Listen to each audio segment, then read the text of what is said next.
Where do we go from here? What's going to happen in Ukraine? When is it going to finally end? What is it going to take to end that conflict in a fair and equitable manner? And remember, just to make the point, countries do not give up territory. It's not part of the deal. You have boundaries under international law for a reason.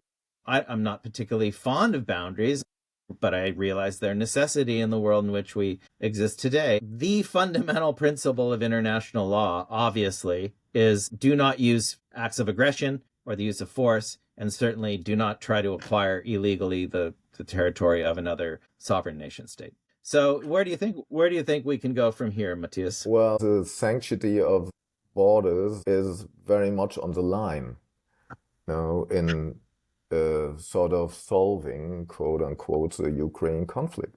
Dying on the battlefield still goes on, but there has now finally, I think, there's a lot of things have started moving on the diplomatic front, which probably should have started earlier or could have started earlier, but didn't. And whether you like or don't like Donald Trump, I think, he really threw, a major rock into the water with his meeting with Vladimir Putin in Alaska. And now the Europeans, things are moving. And let's remember, even without US support, I don't think Ukraine or even Ukraine together with the Europeans could sort of hold the front. Even with US support, it is difficult enough. So I think the Ukrainians and the Europeans and the US have come to realize that it is next to impossible to win a victory on the battle lines. It's very difficult to see